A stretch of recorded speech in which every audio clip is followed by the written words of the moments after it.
Hello दोस्तों, नए ऊर्जा और उत्साह के साथ मैं लोकनाथ साहू आपकी सक्सेस एकेडमी क्लास में स्वागत करता हूं।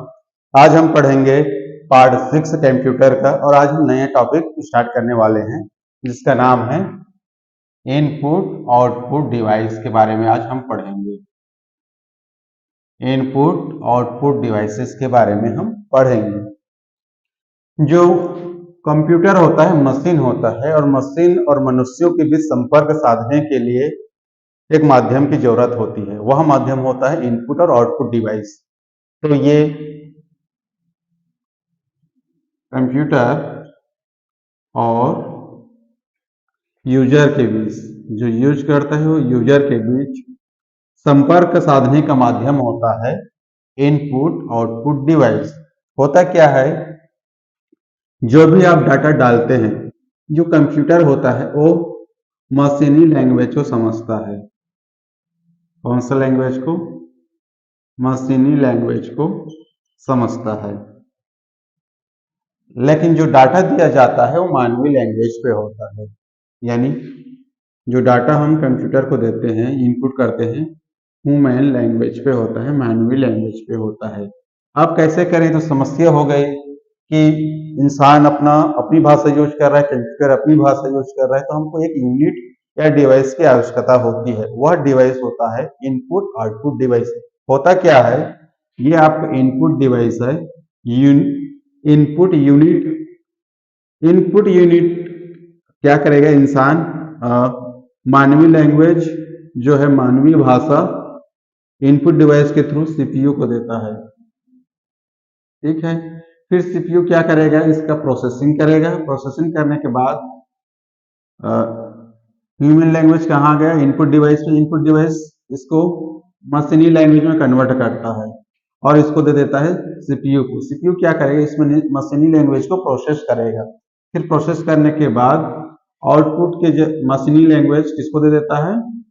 आउटपुट को, आउटपुट यूनिट को। ये आउटपुट यूनिट यूजर को फिर ह्यूमन लैंग्वेज में प्रोवाइड कराता है। तो इनपुट और आउटपुट डिवाइस का काम यही है कि संपर्क, कंप्यूटर को संपर्क करना। किसके जरिए? इनपुट और आउटपुट डिवाइस के जरिए। एक मिनट में मिटाने का कुछ सामान ले लेता हूं। इनपुट और आउटपुट डिवाइस क्या है? कंप्यूटर और यूजर के मध्य संपर्क साधने का एक माध्यम होता है।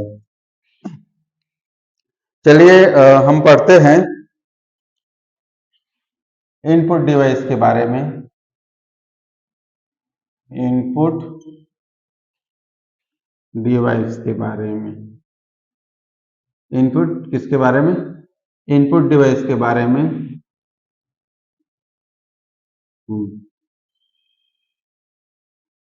अब इनपुट है क्या?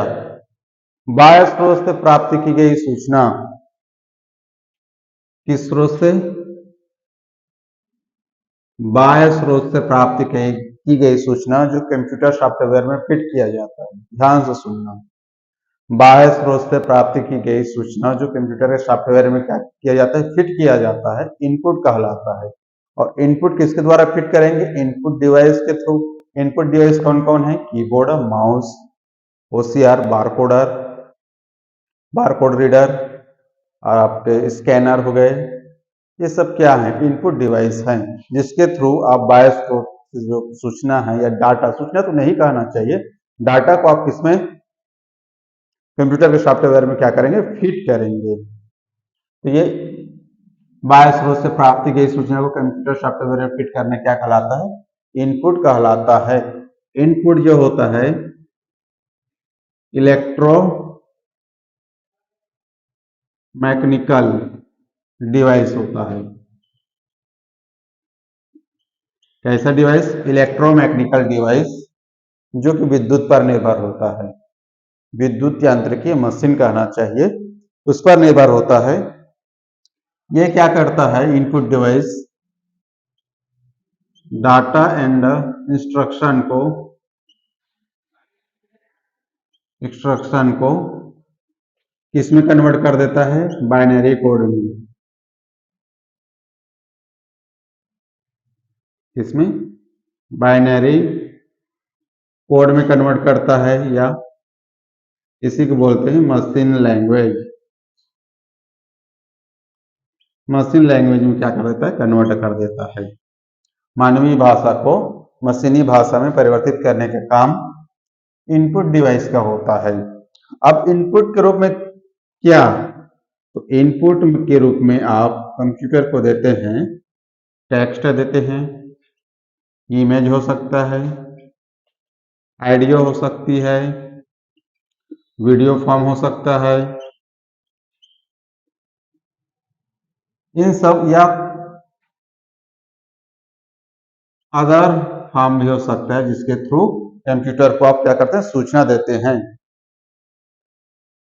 अब देखिए एक फ्लोट चार्ट देख लीजिए, इसको मैं मिटा देता हूं, इसको आप समझ लीजिएगा। ये input device, data and instruction, data and instruction,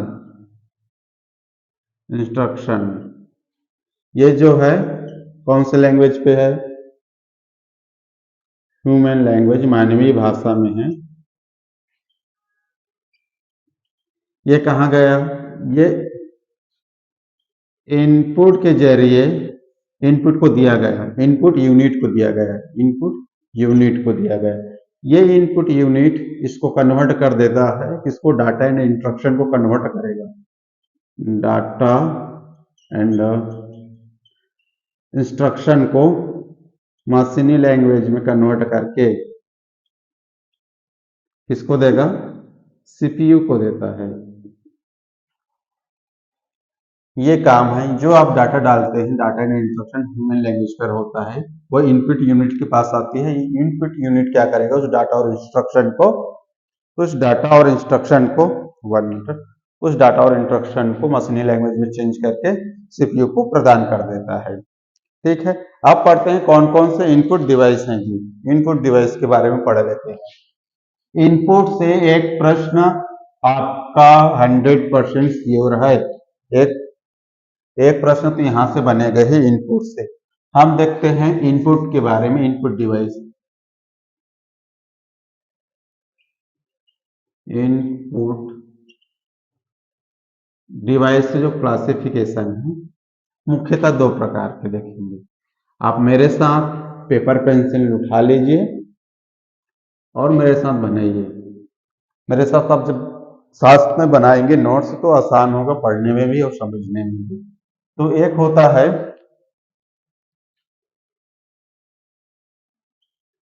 human data entry unit या डिवाइस, और एक होता है सोर्स डेटा एंट्री यूनिट। ये हो गया। अब देखिए ये ह्यूमन डाटा एंट्री यूनिट या डिवाइस, ये 3 प्रकार के हो सकते हैं। एक होता है कीबोर्ड, दूसरा होता है point and drag input device, और एक होता है पिक इनपुट डिवाइस। ये ठीक है, पिक इनपुट डिवाइस, आईडी लिख दिया हूं, आईडी का मतलब होता है इनपुट डिवाइस। ठीक है, समझने के लिए। अब point and drag input device में, point and drag input device में आता है आपका माउस। ये 3 प्रकार के, इसको बना लीजिए। आता है आपका माउस, ट्रैक बॉल, जॉयस्टिक्स,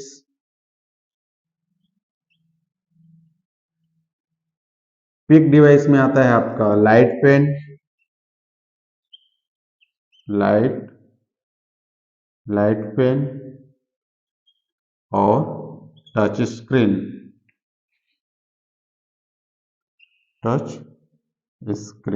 ये इसमें आते हैं। इसके बाद सोर्स डाटा एंट्री को भी 3 भागों में हम डिवाइड किए हैं। एक आता है ऑडियो, वीडियो एंड ऑप्टिकल, इसको भी देख लेते हैं।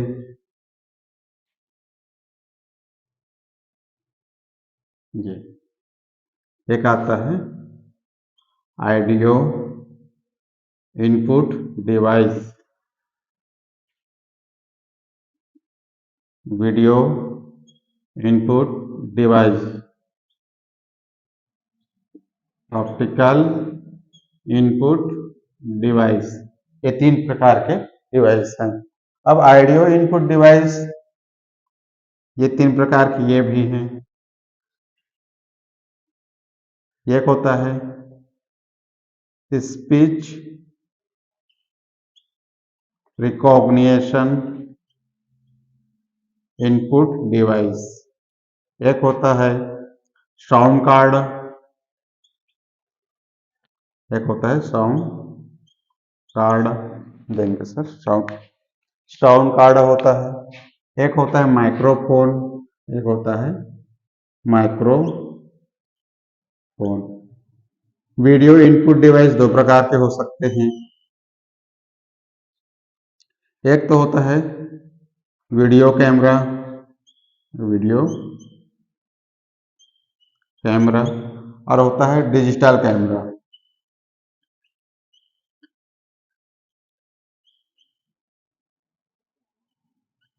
उसके बाद आता है optical device, optical input device. Sir ये नीचे तक आ रहा है ना? हाँ, ये ऑप्टिकल इनपुट, इसमें होता है स्कैनर, एक होता है OCR, ऑप्टिकल कैरेक्टर रीडर, एक होता है MICR, magnetic ink character reader.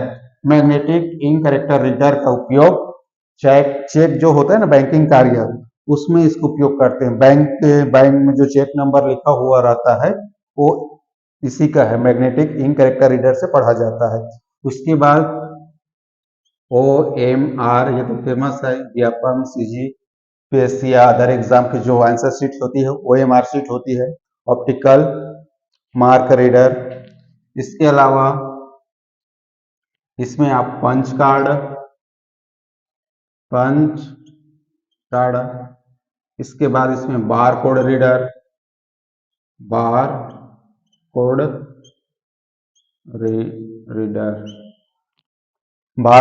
तो ये इनपुट डिवाइस है। यहां से आप स्टाम्प पेपर में मेरे से लिखा लीजिए, 100% प्रश्न बनेगा, 100% है। यहाँ से इस डाटा से आप यदि अच्छा से फ्लो चार्ट को बना लेते हैं तो यहाँ से आप एक नंबर उठा लेंगे, और बहुत डायरेक्ट क्वेश्चन बनेगा, घुमा फिरा कर नहीं, डायरेक्ट क्वेश्चन बनेगा। ये हो गया। अब इसके बाद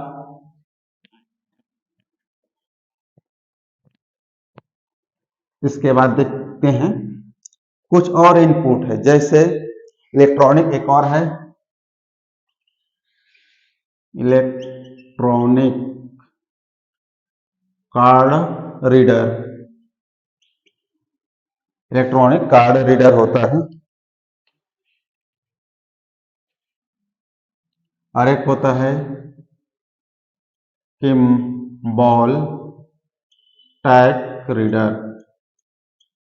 तो ये लिस्ट है इनपुट डिवाइस का। सीधा सीधा प्रश्न पूछेगा कि निम्न में से कौन सा इनपुट डिवाइस है, और आपके पास 4 ऑप्शन रहेगा, उसमें से एक ऑप्शन आपका उत्तर रहेगा। अब पढ़ते हैं कीबोर्ड को। अब पढ़ते हैं कीबोर्ड। अब एक इनपुट डिवाइस है कीबोर्ड, मैं यहां पर लिख देता हूं। कीबोर्ड और क्लास और माउस का क्लास थोड़ा लंबा चलेगा, कीबोर्ड और माउस का क्लास लंबा चलेगा, हो सकता है कीबोर्ड एक और पार्ट में आ जाए। तो कीबोर्ड और माउस, पॉइंट नोट करेंगे, आपका माउस एंड कीबोर्ड दोनों पॉइंटिंग डिवाइस है। माउस और कीबोर्ड दोनों क्या है? एक तो पॉइंटिंग डिवाइस है, यहां से प्रश्न बनेगा कौन पॉइंटिंग डिवाइस से पॉइंट किया जाता है। दूसरा फिर प्रश्न बनेगा कौन लोकप्रिय इनपुट डिवाइस है। तो माउस और कीबोर्ड सबसे प्रसिद्ध लोकप्रिय कीबोर्ड और माउस लोकप्रिय इनपुट डिवाइस होते हैं। ये हो गया कीबोर्ड। आजकल 104 की क्या कीबोर्ड बहुत फेमस है, जिसको क्वार्टी के नाम से जानते हैं। क्वार्टी। अब क्वार्टी क्या है जी?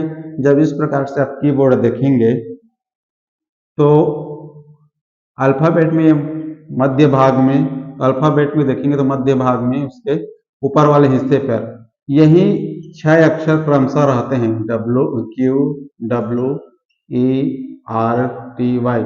तो इस प्रकार के जो कीबोर्ड है उसको क्वार्टी कीबोर्ड कहते हैं। अब आता है इसमें एक और शब्दावली है, कैरेक्टर।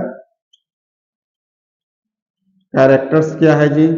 तो नोट करते जाएंगे कि कीबोर्ड में स्थित अक्षर, ध्यान देना, अक्षर, अंक एवं प्रतीक, प्रतीक को कैरेक्टर बोला गया है। प्रतीक को क्या बोला गया है? कैरेक्टर बोला गया है। अब आता है ये टेक्स्ट क्या है? ये सब एक एक क्वेश्चन है। अब टेक्स्ट क्या है? तो अब स्क्रीन पर टाइप किया गया शब्द कीबोर्ड के जरिए आप इस पर टाइप करेंगे, किस पर? एलईडी पर या मॉनिटर पर टाइप करेंगे। कीबोर्ड से यहां से आपने टाइप किया, जो टाइप किया गया वह शब्द स्क्रीन पर शो होगा, तो वही शब्द क्या कहलाता है? टेक्स्ट कहलाता है। स्क्रीन पर टाइप किया गया शब्द क्या कहलाता है? आपका टेक्स्ट कहलाता है। ये हो गया जी। अब ये कीबोर्ड जो है कहां से कनेक्ट रहता है? सीपीयू से रहता है। तो सीपीयू के पिछले भाग में देखेंगे तो अलग अलग पोर्ट बना होता है। तो कीबोर्ड जो होता है सीपीयू से PS2 पोर्ट से जुड़ा होता है, प्लग स्टेशन 2। यहां से भी प्रश्न बनेगा कि कीबोर्ड कौन से पोर्ट से सीपीयू से जुड़ा होता है, तो उस पोर्ट का नाम है PS2, प्लग स्टेशन 2। इसके अलावा एक और सुविधा होती है जिसको आप समझते हैं, USB। ये होता है यूनिवर्सल सीरियल बस, यूनिवर्सल सीरियल बसेस के नाम से। इस पोर्ट के जरिए भी आप कीबोर्ड को जोड़ सकते हैं। अब कीबोर्ड में 5 अलग अलग प्रकार के की होते हैं। कितने प्रकार के? 5 अलग अलग प्रकार के की होते हैं। तो सबसे पहला की आता है अल्फा न्यूमेरिकल की। 5 टाइप्स ऑफ की होता है। तो की कितने प्रकार के होंगे? कीबोर्ड में 5 प्रकार के की होते हैं। पहला हम की पढ़ेंगे मेन, मेन की या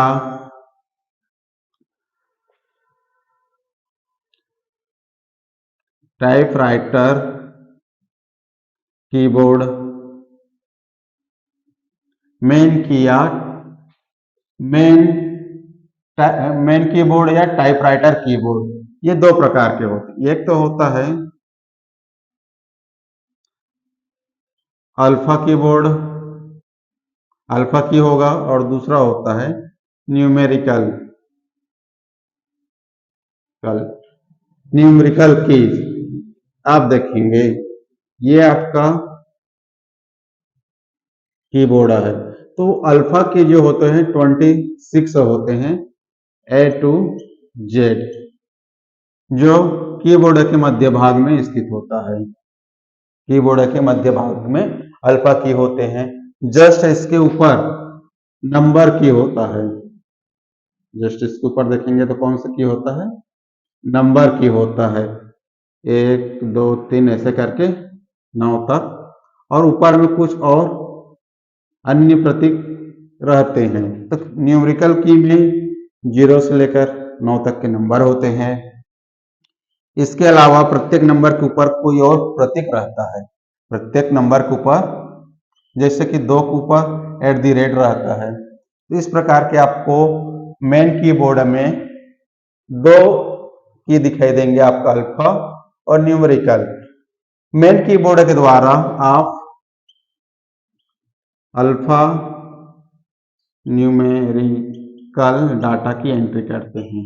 प्रश्न पूछा जाएगा कि कीबोर्ड के जरिए कौन सा डाटा एंट्री कर सकते हैं, तो अल्फा न्यूमेरिकल डाटा आप एंट्री कर सकते हैं। एक आता है फंक्शन की, ये दूसरा हो गया, पहला होगा ये। दूसरा आता है फंक्शन की, दूसरा आता है फंक्शन की। फंक्शन की संख्या 12 होती है। ये F1 से लेकर F2 तक की होती है। फंक्शन की संख्या कितनी होती है? 12 होती है। इसका कार्य सॉफ्टवेयर के अनुसार बदलता रहता है। बस प्रश्न सीधा सीधा पूछेगा कि फंक्शन की संख्या कितनी होती है। F1 क्या है तो फंक्शन की है, F2 क्या है फंक्शन की है, तो इनकी संख्या टोटल 12 होती है। थर्ड पढ़ते हैं न्यूमेरिकल पैड। न्यूमेरिकल पैड पढ़ेंगे। तीसरा की पढ़ेंगे न्यूमेरिकल पैड। आप देखेंगे ये आपका कीबोर्ड है। कीबोर्ड के राइट साइड पे यहां पर न्यूमेरिकल की बना होता है। कीबोर्ड के राइट साइड पर न्यूमेरिकल की बना होता है। चलिए इसको मैं बना के बता देता हूं। इस तरह से आपका न्यूमेरिकल की होता है। मेरे साथ आप बनाइए, आपको न्यूमेरिकल की याद हो जाएगा। बहुत ही सरल टॉपिक पढ़ रहे हैं हम लोग। ये इस तरह से आप बनाइए।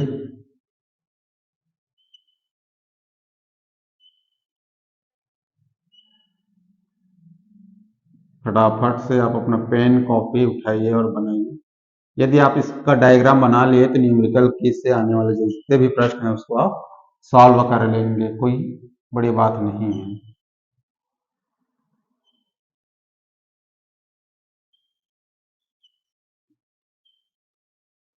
ये अब न्यूमेरिकल की ये 1 2 3 4 5 6 7 8 9 ये होता है नमलॉक।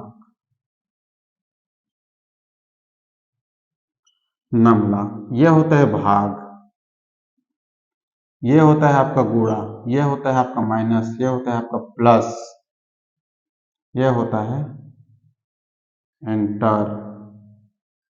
एंटर का, यह होता है डेल और ऊपर में दशमलव, यह होता है जीरो और होता है इंसर्ट का। ये अब इसमें क्या जादू है, अब देखिए यह होता है आपका कर्सर कंट्रोल, यह भी होता है कर्सर कंट्रोल के लिए, यह होता है कर्सर कंट्रोल के लिए, यह होता है होम टैब, यह होता है एंड। बाद में बताऊंगा है क्या चीज। यह होता है पेज अप के लिए, यह होता है पेज डाउन के लिए। ये इतना आपने बना लिया। अब देखिए जब न्यूमेरिकल या जब नम ऑन होता है, ठीक है, नम लॉक क्या हो, ऑन हो, तब ग्रीन बत्ती क्या हो जाती है, जल जाती है। यहाँ पर ग्रीन बत्ती होती है वो जल जाती है। अब नम लॉक होने पर काम क्या करेगा, तो नम लॉक होने पर 0 से 9 तक के नंबर एक्टिव हो जाते हैं। 0 से 9 तक के नंबर क्या हो जाते हैं, एक्टिव हो जाता है। दशमलव एक्टिव हो जाता है, दशमलव एक्टिव हो जाता है। यदि नम लॉक ऑफ है तब क्या होगा, जब नम लॉक ऑफ है तब आपका home and page up page down और आपका ये सब क्या करेंगे, काम करेंगे। Home and page up page down ये सब काम करेंगे और चारों एरो ये कर्सर कंट्रोल और ये काम करेंगे। Home and page up, page down, cursor control जो है, ये सब चीज कीबोर्ड में दो जगह रहते हैं, यानी पूरा पूरा न्यूमेरिकल पैड में जितने भी सिंबल हैं वो कीबोर्ड में दो जगह रहते हैं, चाहे आपका होम हो, एंड हो, पेज अप हो, पेज डाउन हो, कर्सर मूवमेंट कंट्रोल वाला हो, या आपका 0 से 9 हो, दशमलव हो, ये सब कितने जगह होते हैं? दो जगह होते हैं। पेन चेंज करता हूं। अब आपका ये इंसर्ट एक और आया, इंसर्ट, ठीक है, डेल, ये तभी एक्टिव होंगे जब नम लॉक ऑफ होगा, और नंबर के लिए नम लॉक ऑन होना चाहिए। यहां से प्रश्न बनेगा कि कौन सा नम लॉक ऑन होने पर काम करता है और ऑफ होने पर कौन काम करता है। एक और प्रश्न बनता है, डायरेक्शनल एरो को वर्क कराने के लिए नम लॉक ऑन होना चाहिए कि ऑफ होना चाहिए। ध्यान से सुनना, न्यूमेरिकल पैड में न्यूमेरिकल पैड में डायरेक्शनल एरो को एक्टिव करने के लिए आप न्यूमेरिकल पैड को ऑन करेंगे कि ऑफ करेंगे? तो ऑफ किया जाता है, यहां से प्रश्न बनता ही है। अब ये बात आती है कि इसको कीबोर्ड में दो जगह देने का क्या मतलब है? मेन कीबोर्ड में तो ये पूरा नंबर है, ये पूरा पूरा तमाशा मेन कीबोर्ड पर है, लेकिन यहां पर क्यों दिया गया है? देने का कारण है कि संख्या का जो डाटा है उसको तीव्र गति से करने के लिए। ये हो गया। तो दोस्तों आज के लिए बस इतना ही। नेक्स्ट क्लास में हम कीबोर्ड का पार्ट 2 लेकर आएंगे। तब तक के लिए जय हिंद, जय छत्तीसगढ़।